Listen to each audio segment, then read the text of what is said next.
बिस्मिल्लाहिर्रहमानिर्रहीम। अस्सलाम वालेकुम जी।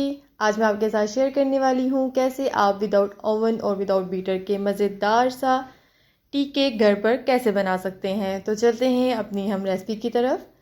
सबसे पहले हम एक ब्लेंडिंग जग लेंगे और इसमें हम 3 अदद एग ऐड कर देंगे। याद रहे आपके एग जो हैं वो रूम टेम्परेचर पर होने चाहिए, फ्रिज से निकले हुए एग नहीं होने चाहिए। एग ऐड करने के बाद इसमें हम शुगर ऐड करेंगे, हाफ़ कप इसमें हम शुगर ऐड करेंगे और हाफ़ कप ही इसमें हम कुकिंग ऑयल ऐड करेंगे। जितनी आप शुगर ऐड करेंगे उतना ही ऑयल ऐड करेंगे। अगर आपको मीठा ज़्यादा पसंद है तो आप शुगर की क्वांटिटी थोड़ी ज़्यादा कर सकते हैं। सब चीज़ें ब्लेंडर में ऐड करने के बाद इसे हम अच्छे से ब्लेंड करेंगे। तकरीबन इसे हम 1 से 2 मिनट के लिए ब्लेंड करेंगे। ये देखिए जी। अब हम 1 कप मैदा लेंगे और 1 टीस्पून बेकिंग पाउडर लेंगे और इन्हें हम अच्छे से छान लेंगे। अब हम लिक्विड को आहिस्ता आहिस्ता मैदे में ऐड करेंगे और साथ साथ इसे हम अच्छे से मिक्स करते चले जाएंगे। इसके साथ साथ जो लोग मेरे चैनल पर नए हैं मेरे चैनल को ज़रूर सब्सक्राइब कर लें, मेरी वीडियोस को लाइक करें, शेयर करें, बेल आइकन को ज़रूर प्रेस करें। मज़ेदार सी रेसिपीज़ आपको मेरे चैनल पर मिल जाएंगी। आप मेरे चैनल पर विज़िट करें और मज़ेदार सी रेसिपीज़ को इंजॉय करें।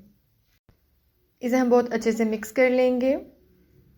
इस टी केक में हम वनीला एसेंस ऐड नहीं करेंगे, इसमें हम कॉफ़ी ऐड करेंगे। कॉफ़ी से इसका फ्लेवर बहुत ही ज़बरदस्त बनता है, आप लोग इसे ज़रूर ट्राई कीजिएगा। 1 टीस्पून हम कॉफ़ी लेंगे, उसमें हम 2 टीस्पून पानी ऐड करेंगे, उसे हम अच्छे से मिक्स करेंगे और उसके बाद इसे हम इस मिक्सचर में ऐड कर देंगे और दोबारा से इस मिक्सचर को अच्छे से मिक्स कर लेंगे। टी पार्टीज़ में आप ये केक बनाकर ज़रूर ट्राई कीजिएगा, सबको ये बहुत पसंद आने वाला है।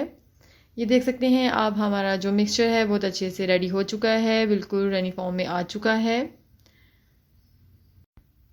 अब हम बेकिंग ट्रे लेंगे, उसमें मैंने ऑयल और बटर पेपर अच्छे से सेट कर लिया है। इसमें हम मिक्सचर ऐड करेंगे और अब हम ट्रे को पतीले में रखेंगे। पतीले को मैंने प्रीहीट कर लिया था।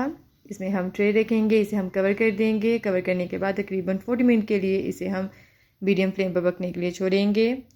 40 मिनट्स के बाद इसे हम चेक कर लेते हैं हमारा केक रेडी हुआ है या नहीं। ये देखिए जी, हमारा केक बिल्कुल अच्छे से रेडी हो चुका है। आप देख सकते हैं केक हमने पतीले में बनाया है, फिर भी इसका ऊपर से इतना खूबसूरत सा कलर आया है। इसे हम अब ट्रे से निकाल लेंगे, बहुत आसानी से ट्रे से निकल जाएगा। इसे आप चाय के साथ गर्मा गर्म सर्व कर सकते हैं। इतना मज़ेदार और स्पॉन्जी किस्म का केक बन गया है। आप लोग इसे ज़रूर ट्राई कीजिएगा और मुझे बताइएगा आप लोगों का केक कैसा बना। मिलते हैं नेक्स्ट मज़ेदार सी रेसिपी के साथ, तब तक के लिए फ़ी अमान अल्लाह। अल्लाह हाफ़िज़।